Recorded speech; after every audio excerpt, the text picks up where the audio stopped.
The way I choose colors is very intuitive. I just think I need these colors. Like for a kind of a food when you're pregnant, you know that you want some special dishes or aliments, and it's the same for colors. It sounds quite obvious, but I'm not attracted to boring things. I like objects to be happy and light. My design process is always the same. I begin by sketching. I sketch a lot, and then out of those sketches, I would ask my assistants to do some mock-ups, or very basic mock-ups at the beginning, just to check if it can be interesting when it comes into volume. And then I sketch again and again to change the details, to adjust some size, some functions. It's always very slow and always the same. I really love a thin line that is taken into glass. Thicker part of glass makes it magnified, so it turns it into a magical optical effect. And that's why I was so attracted by filigree. That is just a technique of including colored lines it's so precise that it reminds me of the graphics that are on some of insects, which are so precise and delicate and so tiny at the same time. Here I wanted it to be very transparent, as if it was done by someone with a pencil using watercolor. This is a small color that I found on the flea market. Today, after so many years of practice, and what we've also seen, the human behavior has changed and evolved over with the intervention of technology, with the intervention of the younger generation is looking at life very differently than what we used to look at. What is one gap you would like to fill within the industry today, given what tomorrow's generation could be looking for? It's very difficult to answer. I'm not pretending to become the president of France. You know, someone has been picked up a few weeks before. I would like, for instance, I am fed up with one thing, but it's nothing related to young people. It's more about journalists, that they always say, you are doing a work that is you create some pollution. Yes, okay. I think a lot of activities creating some pollution. If you are a writer, you are using some trees, you create some pollution, but this is not important toward journalists. So they say you create pollution, and they also say what you do is too expensive. So it means that they would prefer that everything is produced in China, where it gives more pollution, and it's less expensive because people are not getting paid. So we are always put into contradictions that we have first not have chosen. And when we work in Europe, in Italy, for instance, or in France, they say, well, it's too expensive. Of course, quality is expensive. And I think that what is important is that more stop complaining about the fact that things are expensive, but just look at why things are not expensive. What does it mean if it's not expensive? Is it that's an important point. It means that quality means using some good material to pay good people. It means, of course, it will be more expensive. That's why there is so much choice at the flea market to buy some qualitative things that look good, that work well, and the contemporary objects that may be too expensive. In 10 years, they will be less expensive on the flea market. So just wait a little and you will always have some qualitative objects in your home for everybody. If you go at Emmaus, where people throw away a lot of objects, you can find some really wonderful things. So just to know that qualitative things, of course, it means more money. So, and I am fed up that all those critics are going more to designers where we do some small, tiny collection, a few objects per year, not that much into fashion, which is a very big drama on earth, but they are paying all the commercials, so they don't have critics. Flea market is also a very strong point where you get an identity of a culture being represented by every flea market in different cities.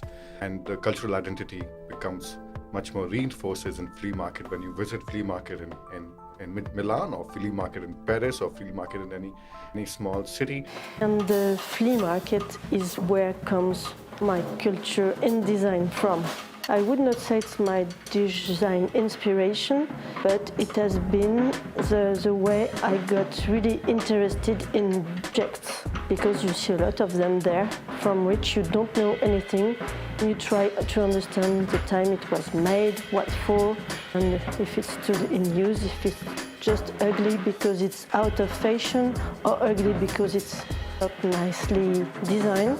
It's messy, and that's why I like it. So the bed linen is based on a very accurate pattern, which looks like a grid, a very perfect grid, like it could be the grid that you see when you look through a microscope for a material, but this grid, when you look at it accurately, is really not regular and has some broken lines, become curves, exactly like the lines of the filigree. They are very straight before being melted, and then they turn into curves. So these are the common things between all those objects, lines and curves. We went to Finland to work with the master blowers at the end of August, and we were looking at them doing all their choreography to make pieces out of their mouth and out of their pipe, and it was very magical. I also asked for very hard thing to do, and the master blowers, they were smiling to each other because they were very interesting, I think, by the challenge that we were asking them to do, and it was like participating to a competition. And I think the process is so impressive, the result so unsure and so fragile at the same time. You never know what you will have.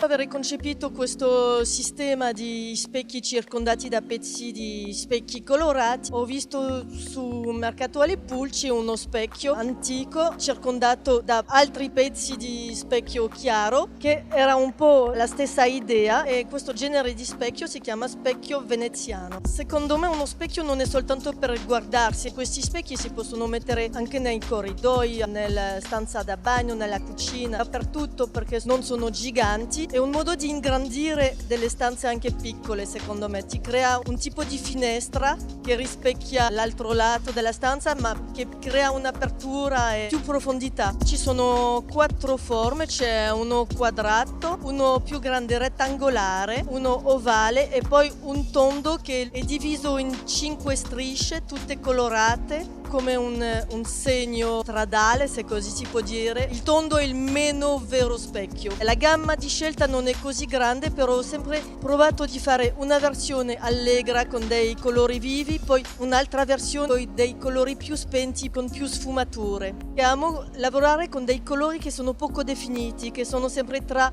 2 colori. Adoro il verde blu, quindi il verde grigio, il rosso un po' con tanto bianco, quindi mi piacciono i colori quando sono tra 2 limiti. That represents the cultural identity of the people there and the origin of design language from that part of the world. Yes, but sometimes it vanishes with because at the flea market you can also find some old IKEA pieces, or even more recent, that are very common all over Earth. So it can sometimes be a little boring. Do you still have time to go to a flea market? Do you still do that? Yeah, yes, I don't go every week, but yes, I still, anyway, I have a lot of time, you know. I'm not working in a factory, yes. What was the last object you picked up in the flea market? Do you remember it? It was in Finland. I bought a wooden spoon in a very, very nice, very nice shop. It was just a spoon for salad, and which has a small relief that helps spoon not fall into the bowl, and that's why I picked it up. That's already the second spoon in our conversation. Did you ever make one yourself, Yes, a spoon, a cutlery? Yes, I did. I was asked for a competition which was organized by Alessi and a newspaper. I don't remember why. They asked 5 designers to design a spoon to serve the risotto, which is a very important problem on earth in Italy. And I won the competition. And then after that, I designed the whole cutlery collection that goes with this risotto spoon. Can you describe us the spoon a little bit? Spoon itself is very round. I wanted it to be linked to the pleasure of food, of daily food in Italy. Because I always say that the big difference that when you're French, when you compare it to Italy, that Italian, they can eat Italian food every day because it's affordable and good. Whereas if you are French, and especially if you're a student, you will eat Chinese, you will eat kebab, you won't eat French. It's too expensive because we became very pretentious. We are not cooking, we are doing gastronomy. It means that you can't eat French unless you pay 50 euro. So that's the spoon. I wanted it to look happy and round and soft as the pleasure of eating in Italy, linked to ice creams also. And what is the big difference between France and Italy? So coming back to Salone and the highlights of Salone, what is one thing which you are expecting today and you would like to see as the next big thing? The next big thing I would like to see are my projects. I'm here to see my project because usually you don't see the prototypes before. So I just saw for the first time the containers I did in a curved mirror for Glass Italia. In France, we have a chance that there is a French association whose name is VIA that helps young or unknown designers to build a prototype if they have an idea that they judge good. On Carefree Day, I had the idea of a new time display. Here you can see on the screen it is an analogical display, time display. This is a numerical time display. This is a kind of a Japanese clock which shows twice the same information. And my idea was to combine both display and putting on each end display that shows the numbers corresponding to the end position. The displays need electricity connections, which comes from the axe of the hands. So it was really complicated. It took me a long time to build it with engineers in a city of France, which is dedicated to clock buildings. But finally, we made a prototype that was shown on the French fair and also the Milan Furniture Fair, which is the most important in the world. So maybe you did not understand the project, which is not important. The other projects are more simple to understand. So there are 2 other pictures of the clock, and you can see 2 different hours. It is a system that can be also adapted to all user system. It can be add to a balance, a weight balance, or speed counters. It was really hard to find a prototypist to make it. The first prototypist I was in contact with, unfortunately, his father was a clock maker and fixer, and he had told him that the system was totally stupid. So because it shows twice the same information, and it is true, it can be stupid, but it's a combination that provides the advantage of each displays. You have the graphic, readable, easy readable a display by hand, which is graphical and rapid to read, and you have the numerical, which is precise, so you can imagine that you could have it in a station or airport. With also that French via associations that had helped so many French designers. I did a lamp. The aim was to have an articulated lamp, which is a stupid idea because they are always the most difficult to build. The same prototypist says, you know, I'm also a teacher and I teach lightings to my students, and this is exactly the kind of project I said to my student, you should never do that. So I had the chance to change prototypist and met another one that was really a good one, and he was totally ignorant about electrical things. So we could do it together. He discovered that aluminium would conduct electricity, so he almost died. But after that, he made it really good. So the purpose of that light was to have many combinations of whether a large light or straight light that you combine just by moving the two lectors. So you can see different combination of the light can do. I had the opportunity again with that French association VIA, but they almost sometimes are stupid also, they are not always wonderful. They helped me also to build a new project of lamp, because I'm always interested in articulated lamps, because always hard to build. And not really necessary because you not really keep moving your articulated objects. I think it's just dreams of designers, but I'm just a designer. So I am the same but second beloved prototypist made the prototype following my designs. But when I arrived, I found it so ugly. I felt ashamed of it, and especially I had chosen a pink color. I wanted, I don't know why, something to be pink, but a soft pink, which looks exactly like biological ham. So when I had the first shock and I said, oh no, I cannot show that lamp, it's so ugly. And the electrical wire was white, which looks exactly like the greasy part of ham, so it was really terrible. So for a long time I called it the ham lamp, and I really didn't want it to be shown. But I had the chance that Giulio Capellini, who directs a famous Italian furniture and lightings company, lighted it and wanted to produce it. So I was lucky. Then I had the opportunity to spend 1 year in Italy, in Rome, where France owns the French Academy, which is at the center of Rome.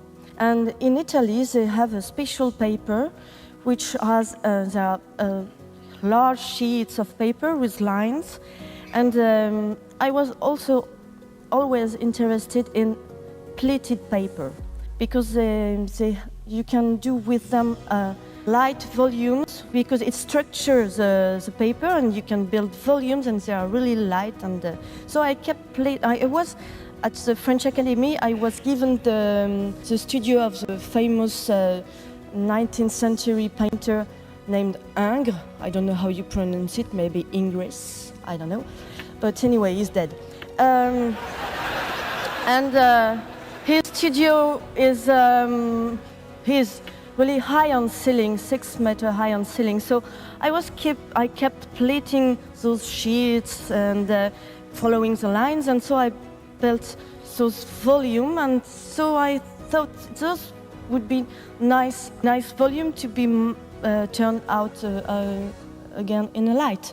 So this was the first prototype made of paper, and I offered to the Capellini director, Giulio Capellini, to do it with them. So he accepted, but I knew that, for the first thing, I thought that plating things was simple and that it would be really simple to produce, as I was able to produce it in my studio. But in fact, pleating industry has totally disappeared in France and Europe. We are just now able to pleat the length of a skirt, but not higher than 1 meter, 1 meter 20. So as those lamps are higher 2 meter and 10, it was really hard to find some makers that would be able to do it, because you have to pleat it in one direction and then to pleat it again in another direction, which would have been really possible during the beginning of the 20th centuries, where there were some petticoat makers and who were really able to do that. But now it's not possible anymore in Europe. So, well, it's almost not possible. So I've been contacting all pleat makers in France and Italy, and finally I just found one, and who was just 3 kilometers away from the Capellini office, because they are usually they are used to build furniture, not lights of that kind. So I thought it would be a good point if there would be, the makers would be just 3 kilometers away from the office, because I know little Italians. So the first time, was the first prototype, and that was shown as a Milan Fair. And finally, this is the best that we did. So it's totally changed from my first prototype, but now it's quite good, and the light is nice, because light through fabrics can be nice. A friend of mine was asked by French company Baccarat to work on the famous and bestseller glass called Harcourt glass, which was designed during the first part of the 19th century. So I decided to turn upside down that glass and to make it as a candle holder. So the glass, the base, what used to be the base, was drilled so that you can put with safety a candle. And the container, which is now turned into the base, is covered with a thin layer of colored crystal, which look like champagne white or mint. Here you can see me again with my obsession, articulated lamp combined with pleated things. You can see I'm working in a clean space, well organized. It's not my space. I'm always using the laboratory of France, because at that time I was having such a small studio, so small that I could not do anything in it. So this is my project was to build a lamp that would come, yes, I like that picture, that would come from 40 centimeter up to 180 centimeter, and the purpose was that the light will grow up with the height of the lamp. So it was so it's made of solid paper, pleated paper that you cannot I don't know how you say, and I'm here in London today because I am invited by Ligne Rosé UK and the magazine Disegno to speak about my work and the process behind many objects and furniture I designed. My general process is rather mindful and traditional, and also numerical. I always do a lot of sketches by hand, and then if it's interesting or not, we do some 3Ds or technical drawings. My studio is really a depressing studio because it's small. We are 4 in it. It's 25 square meters. It's on the 4th floor in my apartment. But it's also traditional because both my parents, they were both working from home, so to me it's really conformist to work at home. But I would like to get out of this conformism. I think my designs, they don't have similar characteristics. I think it's boring to be always coherent because it means that you are stuck into a place. So I just try to find something a little different in a kind of a simplicity, but it's sometimes really complicated. So my work with Ligne Rosé is really the work of 2 French people working together. I mean, Michel Rosé, the art director of Ligne Rosé, and myself. Like, we never really want to do something well, really complaining a lot and saying, well, no, maybe we should not do that. And it's really rather rare for me to work with French because I mostly work with Italian and Swedish. And so it's nice to be able to work with someone with the same language and the same kind of hyper-negative spirit, which makes some good things also. Je suis designer